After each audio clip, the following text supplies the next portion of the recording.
اللہ تعالیٰ کا ارشاد عالی ہے جسے حدیث قدسی بھی کہتے ہیں. ابو ذر غفاری رضی اللہ عنہ نے نبی کریم صلی اللہ علیہ وسلم سے روایت کیا. آپ نے اسے اللہ تعالیٰ سے روایت کیا. اللہ تعالیٰ نے اپنے بندوں کو مخاطب کر کے فرمایا، اے میرے بندوں، بلا شبہ میں نے اپنے اوپر ظلم حرام کر دیا اور اسے تمہارے درمیان بھی حرام کر دیا، اس لیے ایک دوسرے پہ ظلم نہ کرو. یعنی اب استغفار کے ساتھ جو جو آپ کو شرائط نظر آئیں گی وہ بھی آپ دیکھیے. اے میرے بندو، تم سبھی گمراہ تھے سوائے اس کے جسے میں ہدایت دوں. تم مجھ سے ہدایت مانگو، میں تمہیں ہدایت دوں گا. اے میرے بندو، تم میں سے ہر ایک بھوکا ہے سوائے اس کے جسے میں کھلاؤں. تم مجھ سے کھانا مانگو، میں تمہیں کھلاؤں گا.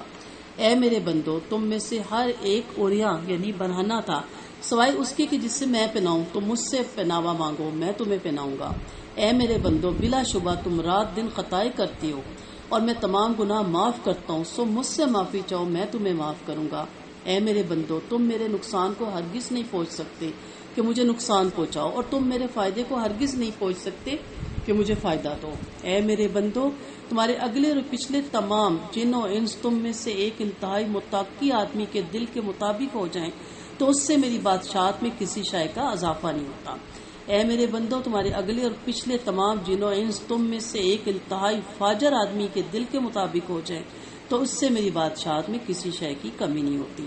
اے میرے بندو، تمہارے اگلے اور پچھلے تمام جن و انس اگر ایک میدان میں کھڑے ہو جائے اور مجھ سے مانگے، پھر میں ہر انسان کو اس کی حاجت عطا کروں، اس کی ضرورت پورا کروں، تو یہ امر میرے پاس موجود خزانوں میں اتنی بھی کمی نہیں کرے گا جتنی کمی سوئی کرتی ہے جب اسے سمندر میں ڈالا جائے. اے میرے بندو، یہ تمہارے ہی تو اعمال ہیں جنہیں میں تمہارے لیے شمار کرتا ہوں، پھر میں تمہیں ان کا پورا پورا بدلہ دیتا ہوں. تو جو شخص بھلائی پائے وہ اللہ کا شکر ادا کرے، اور جو اس کے سوا پائے وہ صرف خود کو ملامت کرے. سیدنا بن عبد العزیز رحمۃ اللہ علیہ فرماتے ہیں، ابو ادریس خولانی رحمۃ اللہ علیہ جب یہ حدیث بیان کرتے تھے تو فرط عقیدت سے گھٹنوں کے بل بیٹھ جاتے تھے. یعنی اس میں سمویا ہوا ہے سارا خزانہ، وہ ساری چیزیں ہیں، اور سیدھا سمپل سی تو بات ہے، جیسے میں نے آغاز میں کہا کہ ایک ہی سر ہے اور ایک ہی در ہے. سو ایک سر کو اسی کے در پہ جھکائیں، اس کے سوا کسی در پہ نہ جھکائیں. اللہ تعالیٰ نے اس عظیم الشان حدیث میں اپنی رب العالمین کا اظہار کیا اور اپنے بے پناہ رحمت کے مختلف پہلوؤں کا تذکرہ فرمایا. اس کی رحمت کا یہ مظہر ہے کہ وہ بلا امتیاز لوگوں کی ضروریات کو بندوبست کرتا ہے. وہ یہ نہیں دیکھتا نا کہ کون امیر ہے، کون پڑھا لکھا ہے، جو اس کو پکارتا ہے، جو اس سے مانگتا ہے وہ اس کو دیتا ہے. اس کی یہ رحمت کے لیے اس کی یہ سنت ہے، اس کا یہ طریقہ ہے. وہی ان کے کھانے پینے اور لباس کا بندوبست کرتا ہے، وہی ان کی تمام چھوٹی بڑی ضرورتیں پوری کرتا ہے. یوں اس نے لوگوں کو حکم دیا کہ وہ اپنی چھوٹی چھوٹی ضرورتیں بھی اس کے آگے پیش کریں، وہ پورا کرے گا. حدیث سے یہ بھی پتہ چلتا ہے کہ زمین و آسمان کے تمام خزانوں کا مالک اللہ تعالیٰ ہے. تو مالک وہ ہے تو پھر ادھر ادھر کسی کے در پہ نہیں جانا. اگر وہ اگلے پچھلے تمام لوگوں کو عطا کرتا رہے تو بھی اس کے خزانوں میں ذرا بھر کمی نہیں آتی. اس طرح سمندر میں سوئی ڈبو کر نکالی جائے تو سمندر کے پانی میں قطرہ بھر بھی کمی نہیں آتی. سو اپنے ظرف سے نہ مانگا کریں، اللہ کا ظرف دیکھا کریں. ٹھیک ہے، ہمارا تو ظرف ہوتا ہے نا ایک پیالے تک، ایک پتیلے تک، اللہ کا ظرف تو بہت بڑا ہے. اس کے ظرف کو سامنے رکھتے ہوئے جب آپ مانگیں گے تو پھر آپ کو یہ تسبیحات، یہ اذکار پھر فائدہ بھی دیں گے. انسان خطائیں کرتے ہیں، ان سے گناہ سرزد ہوتے ہیں. یوں ان کی ایک بہت بڑی ضرورت یہ بھی ہے کہ ان کی خطائیں معاف کی جائیں، گناہوں کا بوجھ ان کے کندھوں پہ سے اتار دیا جائے. بلکہ اگر یہ کہا جائے تو غلط نہیں ہوگا کہ زمین پہ بسنے والے دونوں عاقل مخلوقیں یعنی جن و انس کی سب سے بڑی ضرورت یہی ہے کہ ان کے گناہ معاف کر دیے جائیں. اللہ تعالیٰ ان دونوں مخلوقوں سے یہ وعدہ کرتا ہے کہ وہ ان کے گناہ معاف کر دے گا. شرط عائد یہ کی گئی کہ وہ اللہ کے حضور معافی تو مانگے. اگر وہ اس سے معافی مانگیں گے تو ان کے گناہ معاف کرے گا. یہ بھی فرمایا کہ تمہیں اچھے برے جیسے بھی حالات پیش آ جائیں وہ تمہارے اپنے اعمال کا نتیجہ ہوتے ہیں. اگر تمہیں بہتر حالات پیش آئیں تو اللہ کا شکر ادا کرو، اس نے تمہیں معاف کر دیا. اور اگر برے حالات پیش آئیں تو خود کو ملامت کرو، خود کو قصوروار ٹھہراؤ کہ تمہاری بدعمالیوں کا یہ نتیجہ ہے. حدیث سے یہ معلوم ہوتا ہے کہ آدمی کو اگر برے حالات اور مشکلات سے وابستہ پڑے تو اللہ تعالیٰ سے اپنے گناہوں کی معافی مانگنی چاہیے اور کثرت سے استغفار کرنا چاہیے. استغفار کی تسبیح انشاءاللہ آپ کو آتی ہوگی اور بہت سی آپ کو مل جاتی ہیں. آپ سمپل بھی استغفر اللہ کہہ سکتے ہیں، سبحانک اللہم ربنا و بحمدک اللہم اغفر لی.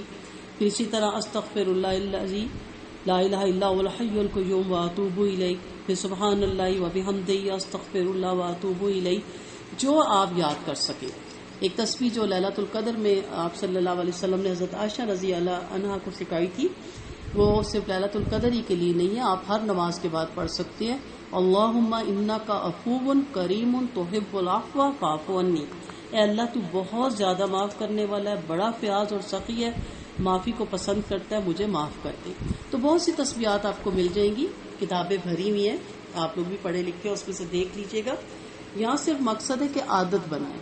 ٹھیک ہے، میں نے جس آغاز میں کہا نا کہ اگر آپ ایک عادت بھی سیکھ کے چلے گے نا، تو جس مقصد کے لیے اس گھر میں یہ محفل کروائی گئی ہے وہ مقصد پورا ہو جاتا ہے نا. صدقہ جاریہ ہو گیا نا، ہم سب کے لیے ہو گیا، مجھ گناہ گار کے لیے بھی ہو گیا، جنہوں نے محفل مرتب کی ان کے لیے بھی صدقہ جاریہ ہو گیا. صدقہ جاریہ یہ تھوڑی ہے کہ صرف قرآن ہی بانٹے جائیں گے یا کوئی اور جانمازیں بانٹی جائیں گی. یہ بھی صدقہ ہے کہ آپ کسی کے گھر سے کوئی اچھی بات سیکھ کے پھر اس پہ عمل کریں اور پھر آگے بھی لوگوں کو بتائیں کہ جی ہم نے تو یہ سیکھا اور ہم نے یہ جب سے شروع کی ہے. اچھا، اس میں یہ بھی یاد رکھیے گا کہ باوضو ہونا تو افضل ہے نا. اگر آپ باوضو نہیں ہے تو کوئی حرج نہیں ہے، آپ مشین لگائی ہوئی، آپ آٹا گوندھ رہے، آپ چلتے پھرتے اس کی تسبیح کر سکتے ہیں. اور باوضو تو بہت افضل ہے، اگر آپ نماز کے بعد فارغ ہوئے تو تب بیٹھ کے کر لیں. استغفار کے بہت فائدے ہیں. استغفار کرنے سے حکم الہی کی تعمیل ہوتی ہے. پہلی تو یہ اس کا فائدہ ہے. استغفار کرنے سے رزق میسر آتا ہے اور اس میں اضافہ ہوتا ہے. استغفار جنت میں داخلے کا پروانہ ہے. استغفار کرنے سے گناہ معاف ہوتے ہیں اور خطائیں مٹ جاتی ہیں. استغفار مرنے کے بعد آدمی کے درجات کی بلندی کا باعث ہے. استغفار کرنے سے بلائیں ٹل جاتی ہیں. استغفار کرنے سے دل کو پاکیزگی حاصل ہوتی ہے. استغفار کرنے سے بے اولادوں کو اولاد ملتی ہے. استغفار کرنے سے صحت اور تندرستی قائم رہتی ہے. انسان اپنی جسمانی اور روحانی قوتوں سے پورا فائدہ اٹھاتا ہے. قرآن مجید میں آیت ہے جس میں استغفار کے فائدے بڑی جامعیت کے ساتھ وہاں پہ بتائے گئے. اور حضرت نوح علیہ السلام کے واقعے میں یہ آتا ہے، چنانچہ میں نے نوح علیہ السلام سے کہا تم اپنے رب سے استغفار کرو، بے شک وہ بڑا ہی بخشنے والا ہے، وہ تم پر آسمان سے موسلا دار بارش برسائے گا اور تمہیں مال اور بیٹوں سے بڑھائے گا اور تمہارے لیے یہ باغ پیدا کرے گا اور نہریں جاری کرے گا. اب وعدہ کون کر رہا ہے؟ اللہ کی ذات. اور کس سے کر رہا ہے؟ نوح سے. ٹھیک ہے، سورۃ نوح میں آپ کو آیت مل جائے گی. تو آپ پھر یقین ہونا چاہیے نا کہ ہماری بھی جو مشکلیں ہیں، ہمارے گھروں میں تنگیاں ہیں، آئے دن ہمیں سارا دن فون یہی آتے رہتے ہیں، رزق نہیں ہے، کاروبار نہیں ہے، قرضہ چڑھ گیا ہے، بچے نالائق ہو گئے ہیں، بچے بات نہیں سنتے، بھٹک گئے ہیں. اور ہم بھی آپ صلی اللہ علیہ وسلم کی حدیث اور صحابہ کے اقوال کو سامنے رکھ کے جب کہتے ہیں یہ پڑھو، ان کے ذہن میں یہ آتا ہے کہ ہم نے کون سا گناہ کیا ہے. غلط طرف ہے نا. ہماری سوچ کیا کہ وہ کرے جی جس سے کوئی گناہ ہوا ہے. انسان تو خطا کا پتلا ہے، انسان تو کبھی بری ہو ہی نہیں سکتا گناہوں سے. کہیں اس کی آنکھ پڑ جاتی ہے، کہیں کان میں اس کی آواز پڑ جاتی ہے، ہر طرف اس کے ساتھ پرابلم لگی ہوتی ہے. تو جب ہم زیادہ تر، اور بھی بہت سی آیتیں ہوتی ہیں لیکن میں زیادہ تر حدیث کو سامنے رکھتے ہوئے کہتی ہوں اس پہ عمل کر کے دیکھیں اور آپ دیکھیے گا کہ کس طرح آپ کو سکون ملے گا. حضرت حسن بصری رحمۃ اللہ علیہ کے متعلق مروی ہے کہ ان سے آ کر کس نے قید سالی کی شکایت کی تو انہوں نے اس سے استغفار کی تلقین کی. کسی دوسرے شخص نے فقر و فاقہ کی شکایت کی، اسے بھی انہوں نے یہی نسخہ دیا. ایک اور شخص نے اپنے باغ کے خوش ہونے کا شکوہ کیا، اسے بھی فرمایا استغفار کر. ایک شخص نے عرض کی میرے گھر اور اولاد نہیں ہوتی، اسے بھی کہا اپنے رب سے استغفار کر. محفل میں بیٹھے ہوئے کسی شخص نے کہا کہ سب کو آپ استغفاری کی تلقین کیوں کرتے ہیں تلقین؟ تو آپ نے یہی آیت تلاوت کر کے فرمایا میں اپنے پاس سے یہ بات نہیں کرتا، یہ وہ نسخہ ہے جو ان سب باتوں کے لیے اللہ تعالیٰ نے بتایا ہے. استغفار بھی ذکر الہی ہے اور ذکر الہی طمئنانے کا قلب کا باعث بنتا ہے. اللہ تعالیٰ کا فرمان ہے الا بذکر اللہ تطمئن القلوب، اگارو اللہ کا ذکر ہی سے دلوں کو اطمینان ملتا ہے. حضرت لقمان رحمۃ اللہ علیہ اپنے فرزند سے فرماتے ہیں پیارے بیٹے، کچھ گھڑیاں ایسی ہیں جن میں اللہ تعالیٰ کسی سائل کو نامراد نہیں لٹاتا، اس لیے استغفار کثرت سے کیا کرو. یعنی وہ ہو سکتا ہے گھڑی انشاءاللہ، بلکہ اگر عادت پڑ جائے تو ہمیں بھی اللہ تعالیٰ وہ ضرور نصیب کریں گے. حضرت ابو موسیٰ اشعری رضی اللہ عنہ فرماتے ہیں میرے لیے عذاب سے دو طرح کی امان تھی. ایک امان تو رخصت ہوئی، وہ تھی نبی کریم صلی اللہ علیہ وسلم کی ہمارے درمیان موجود کی. دوسری امان استغفار ہے جو ابھی ہمارے ساتھ ہے، یہ بھی چلی گی تو ہم تباہ ہو جائیں گے.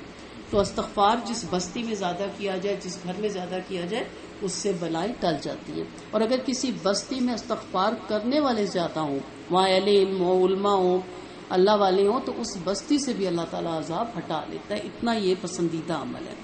حضرت حسن بصری رحمۃ اللہ علیہ کا قول ہے اپنے گھروں میں دسترخوانوں پر راستوں میں، بازاروں میں، اپنی مجلسوں میں کثرت سے استغفار کیا کرو، کیونکہ تم نہیں جانتے کہ کب معافی ملتی ہے۔ حضرت قتادہ رحمۃ اللہ علیہ نے فرمایا، یہ قرآن تمہیں تمہاری بیماری اور اس کے علاج سے آگاہ کرتا ہے۔ تمہاری بیماری تو گناہ ہے اور اس کا علاج استغفار ہے۔ کافی اس کی فضیلتیں ہیں، میرے خیال میں آج کے لیے اتنا کافی ہے۔ تسبیح کوئی بھی آپ یاد کر لیجئے گا اور ضرور پڑھیے گا، تاکہ ہمارے لیے اور جس مقصد کے لیے مجلس قائم کی ان سب کے گھر کے سب افراد کے لیے بہترین صدقہ جاریہ بنے۔ وآخر دعوانا ان الحمد للہ رب العالمین۔